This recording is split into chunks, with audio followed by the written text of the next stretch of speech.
Ya estamos de vuelta aquí en TNE Contigo, en nuestros sillones maravillosos de entrevistas. ¿Por qué? Porque ya en unos segunditos más vamos a hablar de una temática que es muy, pero muy importante para todos los chilenos, en realidad para todo el mundo, que es la niñez. Para eso tenemos aquí a un grande, claramente, quien es Harold Segura, pastor y teólogo. ¿Cómo está? Bueno, Patricia, feliz de estar en Chile. Ya hacía un tiempo que no venía, desde antes de la pandemia, y mucho más de ser invitado por tu programa, estar con tu teleaudiencia y para hablar de un tema que nos apasiona, como es la niñez, que más que pasión es necesidad, como bien lo dijiste, en Chile y en toda América Latina. Así es. Hay gente que se pregunta, ¿y quién es él? ¿Quién es ese hombre tan regio, estupendo, divino? Ah, ¿quién es? Bueno, se le damos breves palabras. ¿Qué es Harold Segura? Es pastor evangélico bautista, teólogo y administrador de empresas, miembro de la Fraternidad Teológica Latinoamericana y de la Junta Internacional del Movimiento Juntos con la Niñez y la Juventud. Desde el 2013 forma parte del Consejo Coordinador del proyecto Centralidad de la Niñez, del Consejo Episcopal, así es, ¿cierto? Sí. Latinoamericano, Pastoral de Crianca y World Vision. Y ustedes conocen World Vision, claramente sí, siempre los tenemos aquí en casa. Fue rector del Seminario Teológico Bautista Internacional y hoy Fundación Universitaria Bautista, y actualmente es director de las Relaciones Eclesiásticas de Identidad Cristiana de World Vision para América Latina y el Caribe. Nacido en Cali, Colombia, y residente en San José, Costa Rica, que está casado con que aquí aparece todo. Está casado con Marilu Navarro y es padre de 2 hijos. Es el director de Fe y Desarrollo de LACRO, es decir, Latinoamérica y el Caribe. Un estudioso de la niñez, o sea, de tomo y lomo. Por eso mismo es que tengo una pregunta para usted. ¿Cuál es la situación de la niñez en Latinoamérica? ¿Y cuál sería la problemática que usted está observando que hoy está afectando a la mayor parte de la niñez? Mira, esa pregunta se la hicimos en World Vision a los niños y a las niñas. Nosotros pensábamos que iban a responder diciendo, bueno, la mayor problemática es educación. De verdad que lo es, pero la mayor, pensábamos en una lista en la cual nosotros hemos venido trabajando durante varios años, pero respondieron algo que nos sorprendió. Violencia. Dijeron, la violencia es lo que más nos está afectando. Y la violencia en sus múltiples formas, la violencia directa, violencia, Patricia, que pasa en espacios donde uno supondría que la niñez guarda o se le guarda cuidado, ternura, amor. La casa muchas veces pasa gran parte de esa violencia intrafamiliar por allí. La violencia estructural, cómo nos golpea en América Latina, la desigualdad, la pobreza, ahora con las situaciones que tenemos de niñez en movilidad humana o niñez migrante. Mira, son violencias que uno a veces no tiene tan en cuenta, o que cuando los medios mencionan estas violencias, niño y niña no aparecen siempre. Entonces, pues es un efecto también que en nuestra organización y cada vez más movimientos cristianos están tomando conciencia de esto y ver cómo podemos responder a esa violencia. Y te agrego una más. Sí. Hambre. También sorpresivo. ¿Cómo es posible que en un continente como América Latina tan rico en alimentos? Sí. Bueno, en otros continentes el problema sería cómo conseguimos para comer, porque como no África, se produce. África, India son países. Pero mira, en América caso. Latina la producción y hay niños, niñas en situación de, bueno, tratando de buscar nosotros seguridad alimentaria. Iba a hablar inseguridad alimentaria. Directamente hablemos hambre. Así es. Sí, no, creo que algo que destacar es que a veces uno cree que la violencia son solamente los golpes, Sí. que son solamente las palabras, pero a veces el abandono, el hambre, la poca seguridad, el no sentirse protegido, eso también es violencia. Son formas de violencia. Mira, a nosotros nos sirve mucho cuando hablamos de violencia hablar de un triángulo que hizo por allá un experto en otra parte y que mira que es como muy pedagógico. Él dice, hay violencia directa, el golpe, hay violencia psicológica, que es la burla, que es el menosprecio, que es el niño que siempre está recibiendo el bullying. Eso es una violencia psicológica, es una violencia. Así es. y la violencia estructural de la que te hablaba ahora, ¿no? Pobreza, desigualdad, condiciones sociales muy desfavorables para la niñez. No hay cosa más violenta, Patricia, que vivir en condiciones de miseria como vive gran parte de la Así niñez es. en América Latina. Sí, y eso mismo quería preguntar, acá justo hay una pregunta, Sí. pero la quiero como moldear un poco, que dice, ¿cuáles considera usted son los tipos de niñez, ejemplo, la niñez migrante, más afectada con la violencia en la región? Y justo usted habló Sí. sobre estos niños que sufren de hambre, pero ¿qué otro tipo más de niñeces hoy día están sufriendo este tipo de violencia? Sí, mira, nosotros estamos priorizando lo que ya mencionaste, violencia y de lo que ya hablamos, Sí. situaciones de movilidad humana o migración.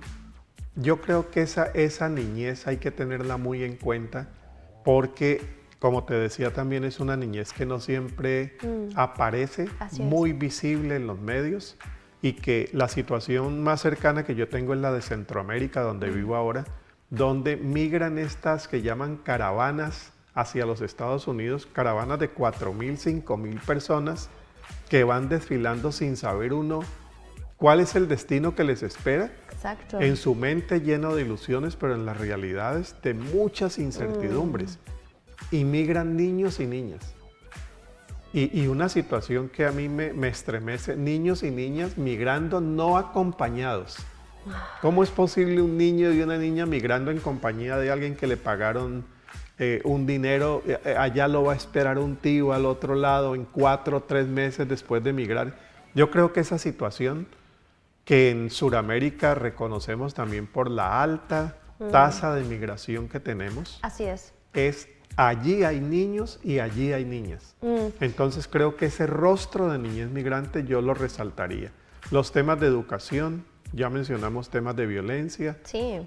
Bueno, pero yo destacaría esto de la movilidad humana o migración. ¿Sabes que justo tocó un tema súper interesante que es la migración? Porque hay una migración que es, podemos decir, voluntaria, entre comillas, que es que yo decido migrar a otro Sí. lado, como también está esta migración que obligatoria. Vimos hace muy poquito la película Sound of Freedom, Sí. no sé si la pudo ver, Sonido de Sí. Libertad, y ahí hablaban de cómo a estos niños los tomaban para migrar de manera obligada por un tema de un negocio más sexual, Sí. que eso también es violencia. Y los toman y los llevan a otros países. Sí. O sea, qué impresionante es ver cómo los niños son tan vulnerados. Tan vulnerados siendo que debieran ser protegidos, Sí. no Sí. vulnerados. Frente a eso mismo, ¿cuál sería entonces el enfoque de la iglesia? Sí. ¿Cuál sería el la trabajo? mejor pregunta, Patricia, la mejor pregunta. Porque mira, la iglesia tiene un potencial inmenso de poder aportar a que estas situaciones no sean tan graves y donde lo son, poder soñar con un mundo para la niñez como Dios la sigue soñando. Básicamente ese es el mensaje de misión. Las iglesias pueden sensibilizar respecto de las temáticas y las problemáticas que afectan más a la niñez. Yo como pastor sigo creyendo en el lugar que tiene el púlpito, la escuela dominical, los procesos discipulares, Claramente. todo el programa de formación cristiana del cual nos debemos todos. Aprendimos allí. Pero ¿cómo lograr que en esos programas también tengamos esas líneas de sensibilización que te diga, miremos con los ojos de Jesús? Los sermones, todos esos procesos educativos, cómo miró Jesús y a quiénes miró Jesús. Mire las estadísticas, mire lo que está pasando en Chile, mire cómo se afecta a la niñez. Sensibilización. Por otro lado, formación preventiva en las familias. ¿Cómo? Yo no creo, y aquí estamos entre nos, O sea, de aquí no sale Harold, de verdad, de aquí no sale. No. de Chile y De alrededor Chile no del mundo sale. no va a salir. No. Mira, las iglesias, creo que las iglesias son las instituciones que tienen el enorme privilegio de formar con la autoridad que otras instituciones no tienen. Cuando uno dice la palabra del Señor, dice eso tiene mucha autoridad. Podemos llegar a las familias para formarlas en cómo dentro de sus círculos más inmediatos podemos prevenir violencia, podemos educar con ternura, podemos proteger a los niños y niñas que están a nuestro alrededor y que pudiéramos dar una palabra de aliento, una asistencia que vale muchísimo para un niño o una niña en esas condiciones lamentables. Por otro lado, yo sumaría un aspecto que las iglesias poco han tenido en cuenta, que es la incidencia pública y política.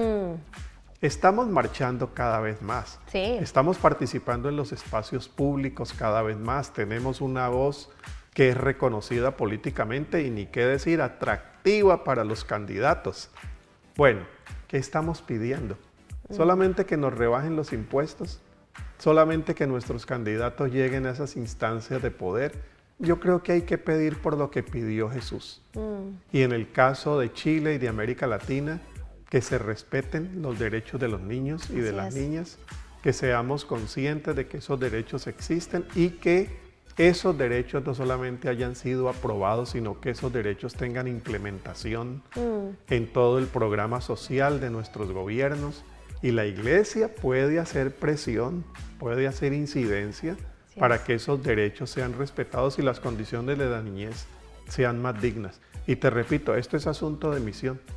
No es que dejemos la misión un ratito y pasémonos a la política. No, es que cuando pedimos aquello que Dios pide, estamos haciendo lo que Él quiere. Misión es la continuación de querer lograr en este mundo lo que Dios desde el inicio está buscando: dignidad, justicia, alegría, protección integral. Que son las cosas, es gracioso, pero es las que toda la humanidad está buscando. Dignidad, protección, seguridad, y la buscan en diferentes tipos de instituciones, la buscan en diferentes tipos de políticos, la buscan en diferentes tipos de seguridad, ciudad, etc. Pero está en Dios. Así de simple, la dignidad la encontramos en Dios, la seguridad la encontramos en Dios, la fortaleza en Dios. Ustedes hoy día tienen una conferencia. Sí. Y ahí me quiero centrar para que hablemos al tiro de ese tema, obviamente. Hoy día usted tiene una conferencia sobre las nuevas generaciones, donde usted la dará en la Comunidad Teológica Evangélica de Chile. Cuéntenos, ¿de qué se va a tratar? ¿Dónde va a ser como la parte de la ubicación? Ahí se la pueden ayudar. Y el horario. ¿Y quiénes son los que están invitados? Bueno, vamos a conversar esta tarde a las 6 de la tarde en la Comunidad Teológica de Chile acerca de cómo las nuevas generaciones pueden participar en el quehacer teológico, en las discusiones centrales a la Iglesia, en el quehacer de la reflexión de la fe. Que generalmente las nuevas generaciones no han sido actores centrales. Los actores centrales generalmente hemos sido los adultos, varones, educados en instituciones teológicas, y que las nuevas generaciones esperen tener la edad para que puedan entrar en ese diálogo. Bueno, yo voy a hablar de que no hay que esperarles, porque si les esperamos a que tengan nuestra edad va a ser muy tarde para la Iglesia. Las nuevas generaciones tienen que entrar en el diálogo acerca de cómo participamos en la sociedad, cuáles son los temas de la agenda misionera, que si uno le pregunta a los jóvenes te van a decir cosas que uno dice: hey muchacho, todavía no. Es verdad. Esos no son, esos, bueno, oírlos, y sobre todo que para que las nuevas generaciones tengan participación en ese quehacer teológico, en ese pensar la fe y en vivirla, necesitamos una iglesia más sensible, con una escucha más atenta, y voy a hablar de un modelo de Elí con Samuel. Samuel es el que le trae la voz de Dios al sacerdote veterano, maduro, experimentado. A quien debe de tener mucha experiencia. Y el sacerdote no escucha la voz de Dios, no la reconoce. El niño viene y le dice: ¿me estás llamando? No, muchachito, vuélvete a dormir. Y al final reconoce que es la voz de Dios, que llega a través de ¿quién? De Samuel. Cuando siempre era el sacerdote quien traía la voz de Dios para el pueblo y no para los más pequeños. Entonces ese texto es lindo. Exacto. Nos presenta un modelo que hoy pudiéramos tener en cuenta, una iglesia más sensible, más atenta, Patricia, más respetuosa con las nuevas generaciones. Exacto. Validar su voz y reconocer que en las nuevas generaciones tenemos una voz que hay que escuchar si queremos que las iglesias tengan agenda misionera vigente para los próximos 10 años. Así es, porque la generación que viene ahora es la que viene ahora de recambio, es la renuevo al fin y al cabo. Sí. Como usted decía, Elí era alguien maduro, con experiencia, ya debía saber todas las cartas ya puestas. Debiera manejar la materia, debía tener la conexión directa con Dios. Era el sacerdote que invitaban al programa de Patricia. Pero aún así nunca escuchó la voz de Dios y tuvo que venir este pequeñito Samuel para Sí. dar el mensaje. Qué potente. Ahora quisiéramos saber un poco el horario. ¿A qué hora va a ser toda esta conferencia? Bueno, va a ser a las 6 de la tarde. Ya. Comenzamos allí a las 6 en la Comunidad Teológica de Chile, una comunidad muy reconocida, formadora de muchas generaciones en esto del quehacer teológico. Y ahí vamos a hablar de este tema. Está muy interesante. Yo que usted comienzo ya a asistir. ¿Es entrada liberada? Cuéntenos un poco. Sí, entrada liberada. Ya. Y les esperamos a todos, a todas, para que conversemos sobre este tema y ver qué traen también quienes van a participar de ese momento de conversación. Sí, ¿no? Entonces, ¿todos quedan invitados? Todos Todos, quedamos invitados. todos. ¿Algún mensaje, ya despidiendo, algún mensaje para toda la audiencia de TNE Contigo relacionada a la niñez? Bueno, además de agradecerte, Patricia, recordar un texto que lo conocemos de memoria. Dejad que los niños vengan a mí. Y que eso no solamente tiene un significado evangelizador, que conozcan a Jesús como Señor, sino el dejarlos venir a mí es dejarles entrar por la puerta principal de la iglesia, reconocer su voz, como decíamos. Recuerden que en ese texto donde Jesús dice, dejen los que vengan a mí, los que no querían dejarlos venir son los discípulos. 21 siglos y los discípulos seguimos impidiendo que lleguen. Y que lleguen es que sean escuchados, que sean Exacto. valorados, que se respete su dignidad y que escuchemos su voz. Yo insisto en eso, Patricia. O escuchamos la voz de las nuevas generaciones, niños, niñas, o no sé qué va a pasar con la agenda de ministerio y misión en estos próximos 10 años. Así es. Sí, porque si ellos no son, a ver, si nosotros no escuchamos a estos pequeños, a ellos los van a escuchar otras personas y pueden manipular su propia Sí. opinión y su propia Sí. Identidad al fin y al cabo. Así Muchas es. gracias, A Harold. ti, Me encantó Patricia. tenerlo aquí en nuestro No, set. Yo más encantado de conocerte, ya te había visto en varios programas desde Costa Rica y estar contigo. Desde Costa Rica, ¿escucharon eso? ¡Oh! Hay que irse a Costa Rica. Bueno, me retiro. Nos vamos. Muchas gracias, Carol. De verdad, ti, para nosotros muchas es un gracias. gusto. Tremendo libro. Bueno, aquí con un paréntesis, él junto a Daniel Rebolledo crearon un libro muy, pero muy bueno que se llama, dígalo, Teología en tiempos de TikTok. TikTok. O sea, es un hombre potente, con mucha materia, con harto argumento, así que muchas gracias. Esperamos tenerlo, ojalá pronto también por Muchas estos gracias. lados. Muchas y que les vaya gracias. muy bien hoy día en la conferencia. Muchísimas gracias a nombre de World Vision también.